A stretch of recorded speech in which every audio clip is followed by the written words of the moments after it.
Hi, and welcome to MSc. In today's lesson, we're going to look at radioisotopes, specifically focusing in on beta decay. Now, in order to fully understand beta decay, we need to go back over a notation called nuclear notation. And in nuclear notation, we have a format written out like this, where X is the chemical symbol,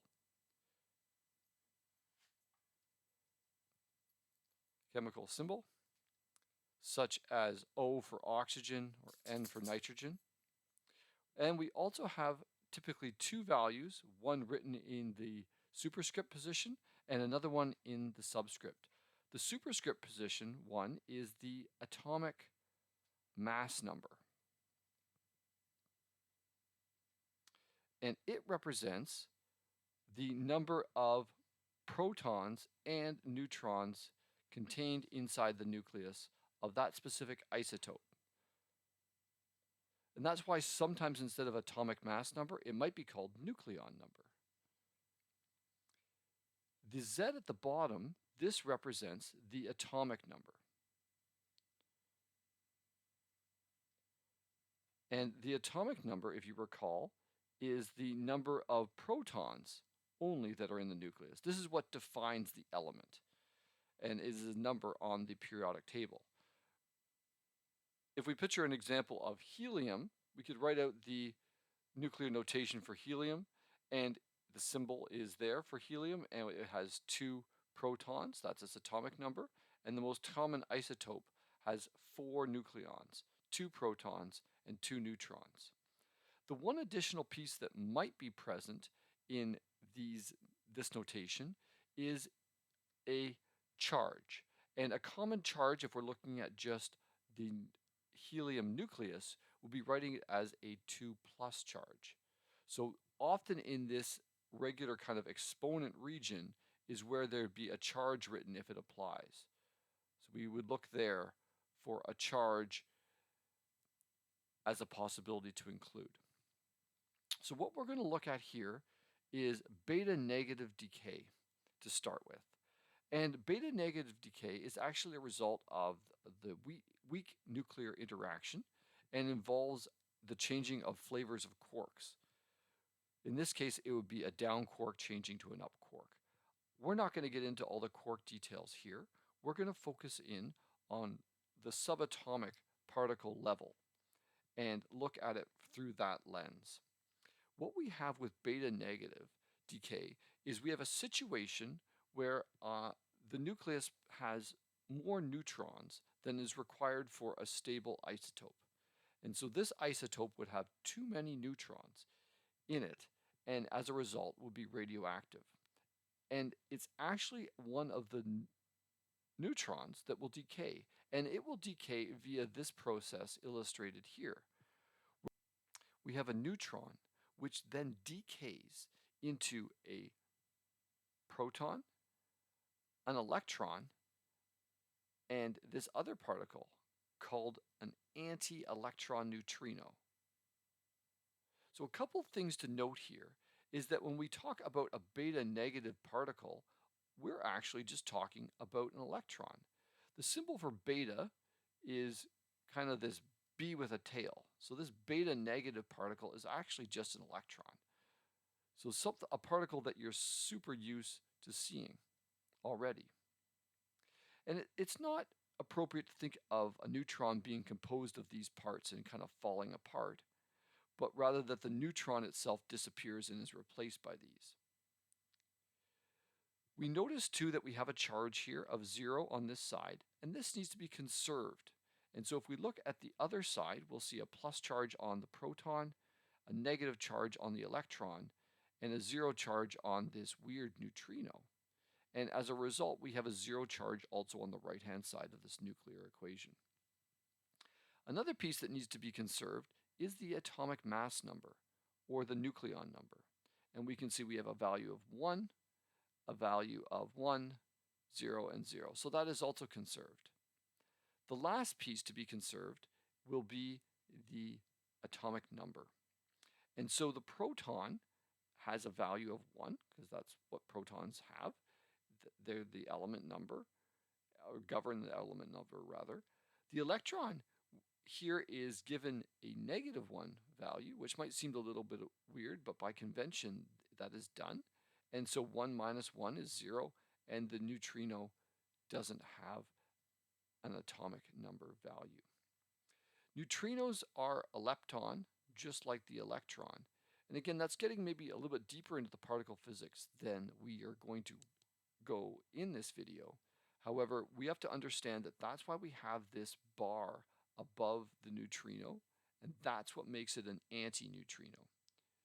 And for lepton to be produced, we need to produce a regular lepton, and here we produce an antiparticle lepton, so lepton number overall being produced is 0.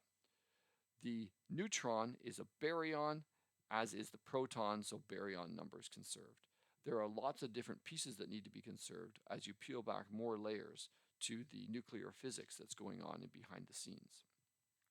As this neutron in the nucleus of a radioisotope decays, it's the proton here. The proton stays in the nucleus. And what that means is the atom that's decaying actually changes into a different element. We'll look at an example in a moment. This electron, this is what exits with a lot of velocity. So this is the piece that can do some damage. So this exits very fast, and to the point where it can travel several millimeters through metal. The neutrino, because it is chargeless and very small mass, will also exit, but will exit and not do damage and pass through a lot of matter before it would collide with something. The neutrino here is the Greek letter nu, and it has a subscript because it is the electron type. So this is what's happening inside the nucleus when there are too many neutrons for a stable radioisotope. An example of this is the decay of thorium, which is just a fun element to say, let's be honest.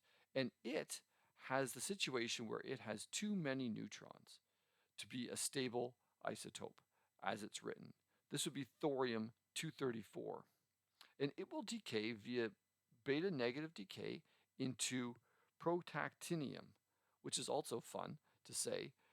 And that will produce a beta negative particle, this electron, as well as the anti-electron neutrino. And you might look at this and say, wait a second, it looks at quick glance like maybe the charge is not conserved here. But that is not the case. If we look here, this is a thorium nucleus consisting of 90 protons. So it definitely has a charge. It has a charge if we want to think of it as plus 90. The protactinium is then just a nucleus. It has a proton count, of 91. So at first glance, this has gone up by 1, which is what we saw here. The proton stays in the nucleus. We can see it here. The electron, having that negative, simply balances the charge. And I've drawn the negative there, which I have not drawn on these other pieces, even though they are positive nuclei. This is just a particle on its own, which is why I've included the negative symbol for its charge. So we can see the element changes. We have changed thorium into protactinium via the process of beta negative decay. The other type of beta decay is something called beta positive decay. Now, beta positive decay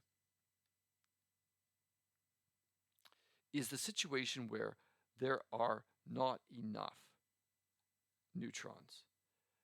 And so the protons, which exhibit a repulsive force, electrostatic or electromagnetic repulsion from one another, don't want to exist in the nucleus without enough of the strong nuclear force provided by the neutrons. So in this scenario, the nucleus in question would decay via beta positive decay. And again, we're peeling back the layers not to the quark level, but looking at the subatomic particle level. And we see a proton here, which I have included with the positive charge, as it's just one particle, one subatomic particle. It will decay into a neutron. And here we have this positive looking electron, as well as an electron neutrino. Notice the lack of bar on this. This is a regular electron neutrino, not an antiparticle, which means this has to be the antiparticle.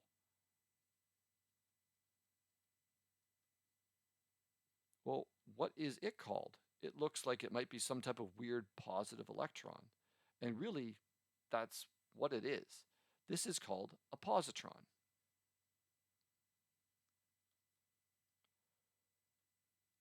And so the positron is what gets emitted with velocity in this scenario. Now, because it's an antiparticle to an electron, it's probably not going to travel all that far before it collides with an electron and they annihilate each other. However, it is a particle that will be emitted and travel out from the nucleus, whereas the neutron will stay in the nucleus. Just like beta negative decay, the element changes in this process. The atomic number here will drop by 1, as opposed to increase by 1, as seen in the last example. If we look at an example of beta positive decay, we could look at this example of fluorine 18, which is an unstable isotope, a radioisotope of fluorine. And it's unstable because there's not enough neutrons present. And as a result, it will decay via beta positive. Notice that the atomic number here has decreased by 1. It's decreased by 1 because the proton has decayed into a neutron and released a positron. Again, it might look like charge is not balanced in these examples. This is not true. This has 9 protons, and we're looking at just the nucleus. That has a charge of 9. Oxygen here will have a charge of 8 if we just consider the nucleus. And so the missing 1 charge is here. Again, the electron neutrino does travel off, but because it's chargeless, it will travel a long time before it has an interaction with any other material. So this is an example of beta positive decay. I hope this rundown has helped understand a little bit about how having too many neutrons or not enough neutrons in a nucleus can bring about beta decay and its 2 forms. Thank you very much for listening, and thank you very much for watching.